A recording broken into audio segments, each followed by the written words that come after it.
इससे जो पता चलता है कि मुसलमानों के पास एक ही तरह का हथियार है जो दज्जाल से मुकाबला कर सकता है, वो सूरत कहफ है। मतलब जब हम इसका मुताला करते हैं सिलसिलावार या थीमेटिक जो इस तरह का भी मुताला करें, तो इसका कोई भी लिंक दज्जाल से या एंड ऑफ टाइम से मिलता हुआ नज़र नहीं आता। थोड़ा सा इस हवाले से थोड़ा बता दें।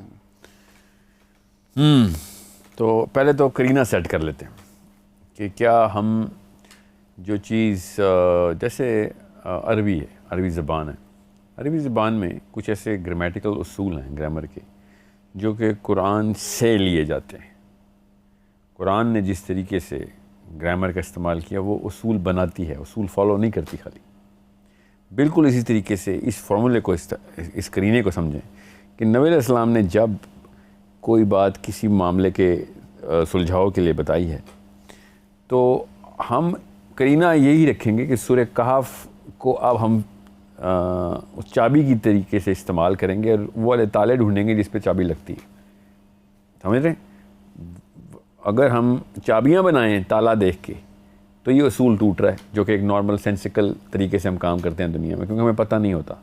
जब अल्लाह या उसके रसूल सल्लल्लाहु अलैहि वसल्लम कोई बात बता दें और वह ज़ाहिरन पूरी नहीं हो रही होती तो इसका मतलब है ताला हमें पता है एंड ऑफ टाइम में दज्जाल का जो वाक़या होना है उसकी चाबी अब हमें उसी लिहाज से बनानी पड़ेगी जिस तरीके का ताला है ये, क्योंकि ये हदीस में आ गया। तो हदीस बताएगी या सूरह कहफ बताएगी कि the end of the time में दज्जाल ने क्या करना है, रादर दैन कि हम दज्जाल को ख़ुद ही इमेजिन करें, उसको पूरी तरीके से एक नक्शा और अहाता ख़ुद खींचें उसका और उसमें देखें सूरह कहफ आ रही है कि नहीं, हम इसका उलट काम करेंगे इधर, क्योंकि हदीस ने इसको हथियार के तौर पर ही बताया है।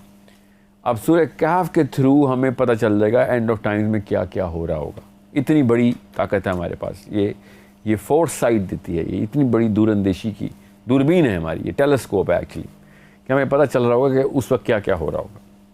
अब अगर हम एंड ऑफ टाइम्स को सूरह कहफ के ऊपर मैप करें तो जितने भी हदीस हमारे पास हैं या जो भी हमने मतलब लिए हैं उस वक्त के जो भी हमने नक्श नगारी अपने जहन में की हुई है, तो शायद डिसोनेंस और डेल्टा क्रिएट हो जाए। मगर सूरह कहफ को लें, वो तो कुरान है, उसको तो नहीं हम बदल सकते, किसी भी तरीके की कोई और नक्श नगारी नहीं करेंगे कि हमारा ये मतलब है तो उसका ये मतलब निकल आए। ये तो साफ सरीहन बिल्कुल सिंपल सी अरबी में लिखा हुआ एक पूरा का पूरा मतन है। वो आप चूँकि नबी इस्लाम ने कहा ये एंड ऑफ टाइम में काम आएगी, दज्जाल के वक्त काम आएगी, तो अब हमने इसमें से दज्जाल ढूंढना है। रादर देन दज्जाल के टाइम में सूरह कहफ ढूंढें, सूरह कहफ से हम वक्त वो ढूंढेंगे कि क्या क्या चल रहा होगा। साइकोलॉजी को इस तरीके से हदीस के थ्रू हम डिकोड करेंगे।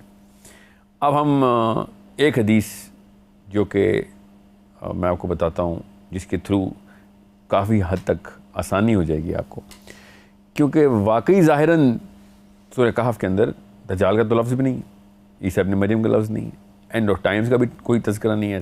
इफ़ एनीथिंग बहुत पुराने वक्त का एक तज़किरा है असहाबे कहफ का। मूसा और खिज़र की कहानी है, दो बागों वाले दो अफराद, इनका आपस में मुकालमा है और एक बंदे ने किबर किया है, उसकी कहानी है, और ज़ुल्करनैन की कहानी है। ठीक है, अब ये बहुत ज़रूरी है कि आपको पता हो सूरह कहफ का ओवरऑल नक्शा क्या है। सूरह कहफ बेसिकली तौहीद की सूरत है। शिर्क के ख़िलाफ़ अल्लाह ताला ने पै दर पै इसके अंदर आयात नाजिल की, और शुरू की पहली आयत से लेके और आखिरी आयत तक, क्योंकि अल्हम्दुलिल्लाह से शुरू होगी और आखिरी आयत में अहदा है कि पहली आयत बता रही है शिर्क न करना और आखिरी आयत का आखिरी लफ्ज़ बता रहा है शिर्क न करना। ठीक है, बीच में भी यही मामला चलते रहेंगे। तो सूरह कहफ के ऊपर हदीस क्या हैं पहले तो ये समझ लें। सूरह कहफ की पहली 10 आयत नबी इस्लाम ने इरशाद फरमाया एक जगह पे, दूसरी जगह पर इरशाद फरमाया आखिरी 10 आयत, फिर एक और जगह पर इरशाद फरमाया कि ये साफ साफ समझ आ रही है कि सहाबा जिस एंगल से सवाल पूछ रहे थे नबी इस्लाम उस तरीके से बता रहे हैं कि ये इस्तेमाल क्या क्या मवाद है हमारे पास इस्तेमाल करने के लिए। बारूद समझ लें, जंग पर जा रहे हैं तो किस तरह के हथियार मिल रहे हैं हमें। फिर नबी इस्लाम ने एक जगह इरशाद फरमाया कि जिस तरीके से सूरह कहफ नाजिल हुई है उस तरीके से जो सूरह कहफ को पढ़ेगा वो दज्जाल से अपना बचाव कर लेगा। मफ़हूम बता रहा हूँ, ये एक ऐसा मामला है जो आपको समझना पड़ेगा। ये इतना ज़रूरी नुक्ता है कि जिससे आपको पता चलेगा एंड ऑफ टाइम में हमने किस तरीके से इस हथियार को इस्तेमाल करना है। अब रही बात कि क्या सिर्फ किरात करूँगा मैं तो काम हो जाएगा, तो जी हाँ बिल्कुल हो भी सकता है। जिस तरीके से नाज़िल हुई उसी तरीके से किरात करना है, या नुज़ूली तरतीब में जो आयतें आई हैं उस तरीके से मैं ढूंढूँ, इसकी सेंस बनाऊँ, तो कोई मतलब जैसे पीस ऑफ द पज़ल जो है वो पूरा हो जाएगा। सॉरी पज़ल पूरा हो जाएगा, पीसीज अगर मैं आगे पीछे करके देखूँ तो कुरान की तरतीब तो हम बदलने वाले नहीं।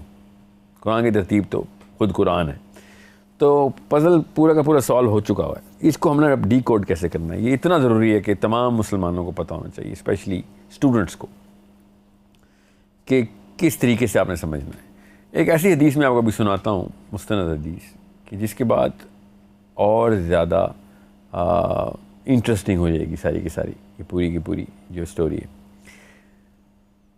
एक सहाबी ने देखा कि घर के ऊपर बादल आसमान से उतर के घर की छत पे आना शुरू हो गया, यहाँ तक कि वो ज़मीन पे लैंड कर गया, और जो उस घर के बाहर घोड़ा बंधा हुआ था उसने हिनहिनाना शुरू कर दिया और वो आपे से बाहर हो रहा था, बिल्कुल बेकाबू होना शुरू हो गया। लोगों ने ये मामला देखा और दरवाजे खटखटाया और पूछा कि क्या कर रहे हो, अंदर क्या हो रहा है, ये इतना बड़ा वाक़या हो रहा है। तो उस बंदे ने कहा मैं सूरह कहफ की तिलावत कर रहा था।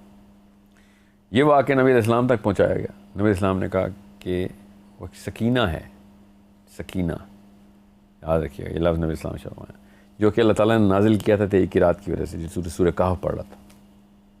तो सकीना आसमान से उतर के तेरे घर के ऊपर नाजिल किया अल्लाह ने। अब ये बहुत ज़रूरी है कि ये हदीस यहाँ पे सुनाई जाती, ताकि आपको पता चले कि ये बहुत बड़ा हथियार है और बहुत एहतियात से इस्तेमाल करना है, केयरफुली, कैजुअल नहीं लेना इसको। इसका मतलब है कि इसके अंदर, इसका ये मतलब है कि सूरह कहफ एक टेक्नोलॉजी है, ठीक है। अब हम इस पस मंज़र के अंदर सूरह कहफ को ज़रा समझ लेते हैं कि अल्लाह ताला क्या कह रहे हैं। तो सूरह कहफ का जो मज़मून है ना, वो शुरू होता है, मैं इससे पहले कि मज़मून शुरू करूं आपसे एक सवाल करता हूं कि दज्जाल का लफ्ज़ सुन के आपके जहन में कौन सा मज़हब जहन में आता है? कौन सा मज़हब जहन में आता है? ईसाईयत और इस्लाम ज़्यादा आते हैं जहन में। रियली? अच्छा, अमूमी तौर पे तो दुनिया को यहूदी जहन में आते हैं, दज्जाल से यहूदियों का अटैचमेंट है ना। फ़ौरन तो यही आते हैं, यानी वो पीछे जो ज़्यादा सोचता हूँ फिर यहूदी मज़हब आता है। नहीं तो हमें तो पता है कि नबी इस्लाम ने शाह फरमाया कि वो इस्फ़हानी यहूदियों में से होगा, जी, ठीक है, और अहले यहूदी उसके पैरोकार होंगे, और अहले यहूद अभी भी किसी एक मसीहा का वेट कर रहे हैं, ठीक है। आपके जहन में ईसाई क्यों आए? क्योंकि वो भी वेट कर रहे हैं और उनका वो तो हमारे हदीस इब्न मरियम का वेट कर रहे हैं। जी जी जी, ठीक है। हम एक ही तो चीज़ मुश्तरक है मेरी और ईसाई की। वैसे मोमन तीनों ही कौमें आती हैं जहन में कि मसलन वैसे दुनिया के सारे मुसलमानों को सिवाय आपके जब दज्जाल का लफ्ज़ सुना रहा था यहूदी जेब में आते हैं, ठीक है। ये अच्छी बात है कि आपको ईसाई आते हैं, क्योंकि मैं इधर ही लेके आना चाह रहा था। क्योंकि ये आयत जब स्टार्ट होती है ना, तो एक सेकंड में सबसे पहले ईसाईयत का नक्शा खींचा जाता है, ठीक है। आपने वो आयत खोलनी है, वहाँ तक मैं आपको पहली आयत, सिंपल पहली आयत खोलें सूरह कहफ की। अब मसला ये कि एक और हदीस है जो मैं यहाँ पे आपको सुना दूँ, सबको आपको पता होना चाहिए कि नबी इस्लाम ने शाह फरमाया कि मेरा रब एक आंख वाला नहीं है, ठीक है। दज्जाल के केस के ऊपर नबी इस्लाम ने शाह फरमाया, क्योंकि ये हदीस हमारे पास है, इससे साफ समझ आ रहा है कि उसने रबूबियत का दावा कर देना है, ठीक है, कि किसी एक मौके पे वो ऐसी हरकत करेगा कि रबूबियत का दावा करे। तो यहूदियों का तो हमें पता है कि यहूदी तौहीद परस्त हैं, यहूदी एक अल्लाह को मानने वाले हैं। यहूदियों के यहाँ तो ये वाला मामला नहीं है कि अल्लाह बच्चे पैदा करता है और उसका एक बच्चा दुनिया में आएगा, ये ईसाईयत का मामला है। यहूदी नहीं मानते, ठीक है, थे भी तो अब नहीं मानते। यहूदी आगे जाके मानेंगे नहीं मानेंगे, मगर अभी नहीं मानते, और लग नहीं रहा जिस तरीके की वो टीचिंग कर रहे हैं कि वो आगे जाके भी इस तरह का कोई काम करेंगे, क्योंकि उनकी तलायत अभी की जो है वो बिल्कुल इसके ख़िलाफ़ है कि हम इस तरह का शिरक करें कि अल्लाह के यहाँ कोई बच्चे की जो है नॉमिनेशन कर देंगे, एक बंदा अल्लाह का बच्चा है, एक बंदे का नॉमिनेट। ये ईसाईयत ने किया, खाली ये यहूदियत ने नहीं किया। तो पहली आयत तो यहूदियों की तरफ नहीं लग रही, उसके बाद वाली आयत पे यहूदियों की तरफ नहीं लग रही। क्या है पहली आयत? पाक है वो ज़ात अल्हम्दुलिल्लाहिल्लज़ी अंज़ला अला अब्दिही, या उर्दू में बताएं, अंज़ला अला अब्दिही, ये उर्दू में, सॉरी जी जी। तमाम तारीफ़ें उस अल्लाह के लिए हैं जिसने अपने बंदे पर किताब नाजिल फरमाई जी। और उसमें कोई टेढ़ नहीं रखी, लोगों की मसलहतों को कायम रखने वाली नहायत मोतदिल किताब, ताकि अल्लाह की तरफ से सख्त अजाब से डराए और अच्छे अमाल करने वाले मोमिनों को खुशखबरी दे कि इनके लिए अच्छा सवाब है, जिसमें हमेशा रहेंगे, और इन लोगों को डराए जो कहते हैं अल्लाह ने अपना कोई बच्चा बनाया है। ठीक है। अच्छा, ये तर्जुमा जिस भी भाई साहब का है ना, आप अपना वो मुतरजम बदलें, ताकि क्योंकि ये ब्रैकेट्स में जो आप जो काफ़ी कुछ चीज़ें इन्होंने ब्रैकेट्स में लिखी हैं, तो उससे ना आपको ज़रा जल्दी और कंडेंस मैसेज मिलेगा। बहरहाल, जो लोग कहते हैं कि अल्लाह ने अपना बच्चा बनाया, कोई बच्चा बनाया, ठीक है, तो कौन लोग कहेंगे उस वक्त अल्लाह ने अपना बच्चा बनाया? सोचें ज़रा, समझ लें हम आखिरी दौर में चल रहे हैं, ईसाई भी ज़िंदा हैं, यहूदी भी हैं, मुसलमान भी हैं, बाकी के मज़ाहिब भी हैं, ठीक है, समझ जैसे अभी हैं। तो उस वक्त ये वाला पहली 10 आयात की जो हदीस है, या सूरह काफ शुरू हो रही है, ये किसके ऊपर ज़र्ब है? ईसाइयों पे। जी हाँ, ईसाइयत पर ज़र्ब है, मगर यहूदी वेट कर रहे हैं उसका। इसका मतलब है, साफ जाहिर है कि मैं भी अगर इस तरह की कोई 2 नंबरी करना चाहूँ कि दुनिया के ऊपर मैंने हुक्मरानी करनी है, तो मैं सबसे पहले ईसाइयों को अपने अंडर करूँगा, क्योंकि सबसे ज़्यादा तादाद में हो, तकरीबन 5 अरब, अनअकाउंटेड फॉर 5 अरब 4 अरब कुछ ईसाई दुनिया में बाय रेशो सबसे बड़ा मज़हब, बाय पॉपुलेशन सबसे बड़ा मज़हब, और उसकी तमाम तर फ़िरक़ों के अंदर एक चीज़ मुश्तरक कि अल्लाह और उसका बेटा, ठीक है। तो ये मामला वो है कि जिससे साफ समझ आती है कि दज्जाल ने आते ही रब्बुवियत का दावा नहीं करना, ना ही यहूदियों को अपनी साइड पे करना है। तो एक काफ के थ्रू मैं कोडिंग कर रहा हूँ, डिकोडिंग कर रहा हूँ, हालात के और मैथ्स के थ्रू सूरह काफ को नहीं री इंटरप्रेट कर रहा हूँ, सूरह काफ के थ्रू इंटरप्रेट कर रहा हूँ कि आखिर दौर में क्या चल रहा होगा, ठीक है। जैसे कुरान अरबी सिखाएगा, अरबी नहीं कुरान को बताएगी कि ग्रामर ऐसे करो, अरबी के उसूल नहीं कुरान पे लगेंगे, कुरान के उसूल अरबी पे लगेंगे। समझ रहे बात? करीने समझ आ गए? बिल्कुल। आप ये साफ बता रही है सूरह कहफ कि आखिरी दौर में दज्जाल ने पहले हजरत ईसा बन के आना है।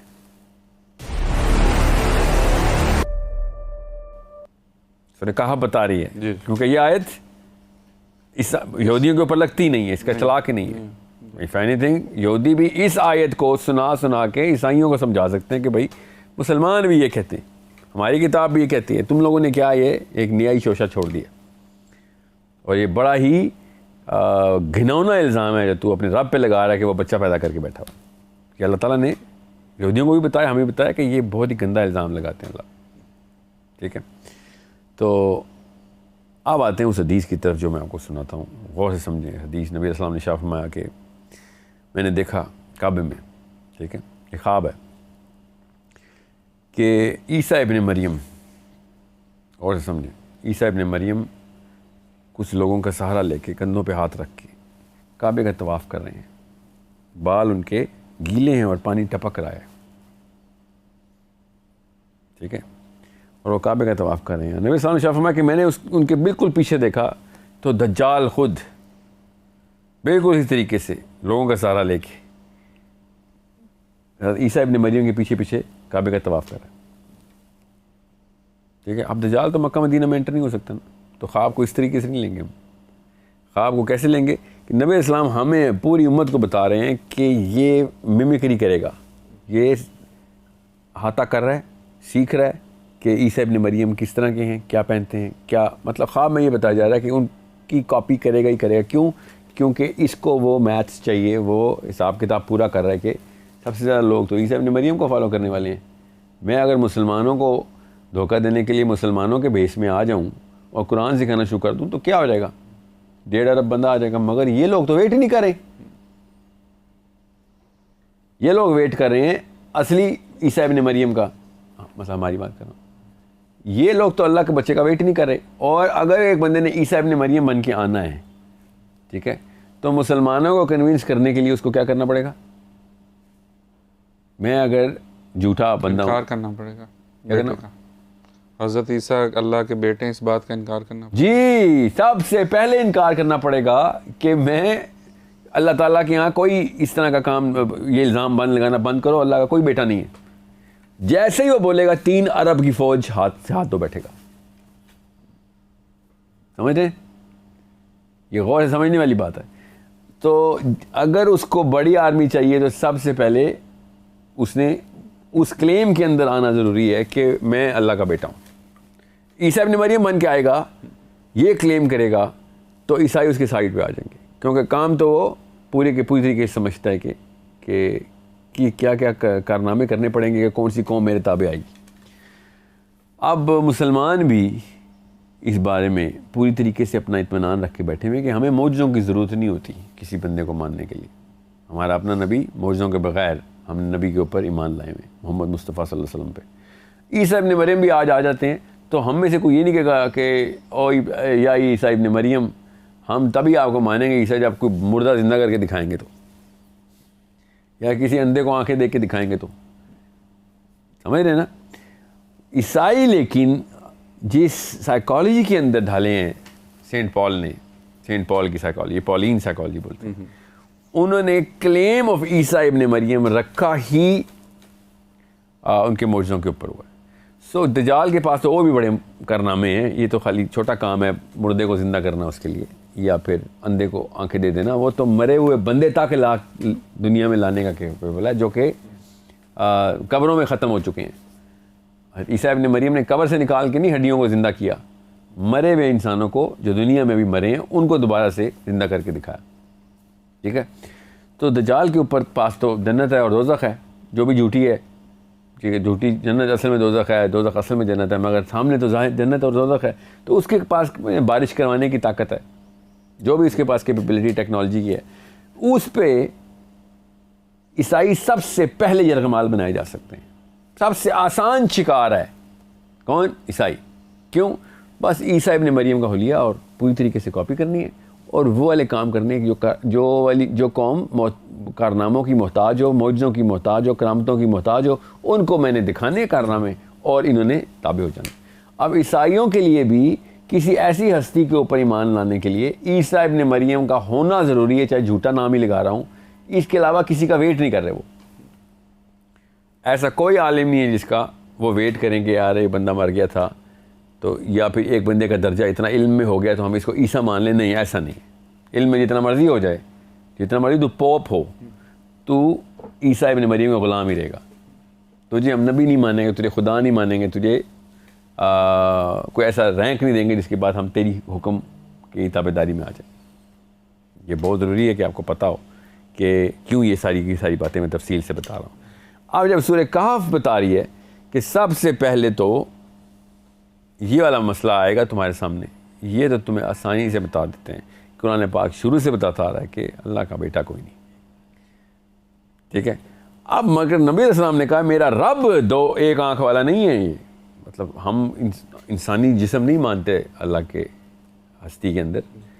ये मुहावरे में बताया गया कि जब तुम्हारे सामने दज्जाल आए और रबूबियत का दावा करेगा, तब कन्विंस करेगा आम बंदे को कि ये रब ही है, अल्लाह ही ज़मीन पे आ गया है। मुसलमान तो नहीं कहेंगे अल्लाह का बेटा है। तो मुसलमान जब दज्जाल की इत्तबा में जाएंगे तो मुसलमान लिटरली यही कहना पड़ेगा कि रब खुद ज़मीन पे आया। ये गौर से समझे इस बात को। मुसलमान तो कभी भी नहीं, वो तो मुसलमान ही नहीं है जो कि रब ने बेटा दे दिया। तो इसका मतलब है कि ये दो स्टेजेस दज्जाल ने गुजरवानी है, एक ईसाइयत को अपना बेटा मनवाने की और मुसलमानों को रब मनवाने की। और नबी इस्लाम ने मोहम्मद सल्लल्लाहु अलैहि वसल्लम ने, हमारे नबी अलैहिस्सलाम ने अपनी उम्मत को तो ये हथियार दे दिया कि सबसे पहले याद रखना तेरा रब ये एक आंख वाला नहीं है। ये मुहावरे में है कि तेरे रब की दो आंखें का मतलब ये होता है कि ये रबूबियत का दावा करेगा। ठीक है? ये अलूहियत मनवाएगा अपने लोगों से। समझ गए?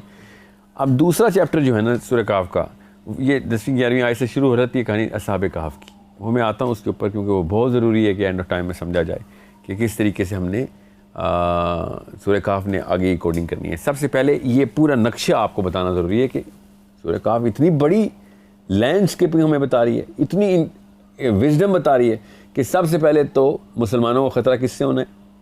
यहूदियों से? नो, सबसे एंड में यहूदियों से ख़तरा होना है। सबसे पहले ख़तरा होना है ईसाइयों से। ईसाइयों ने हज़रत ईसा को मान लेना है। अब ये एक आम बंदे के लिए मैं बता रहा हूँ कि एक दौर के बारे में इमेजिन करें कि हज़रत ईसा दुनिया में आ चुके हैं, ईसाइयों ने मान लिया, प्रूव भी कर लिया, सब का सब जो क्रिश्चियन डम है जितने भी जहाँ पे ब्राज़ील, अर्जेंटीना, पूरा साउथ अमेरिका पूरा heavily populated with Christians, Mexico, North America, Europe, all of Europe, literally all of Europe, Russia, Australia, a lot of Africa, and actually, well, let's say the population का जितना भी जहाँ Africa में है तकरीबन सारे ही सिवाय नॉर्थ अफ्रीका के, और यू नो अलग अलग क्लस्टर्स के अंदर डिफरेंट इलाके, अचानक 2/3 ऑफ द वर्ल्ड एक बंदे के अंडर आ चुके हैं। कोई यूएन, कोई नेटो इतनी बड़ी ताकत नहीं रखती। मैं खाली आपको लैंडस्केप सिनेरियो बता रहा हूँ। और वो ऐसे वैसे बंदे के नीचे आए भी नहीं, वो वाकई में कंट्रोल कर रहा है वेदर को बारिशें कर रहा है, ठीक है।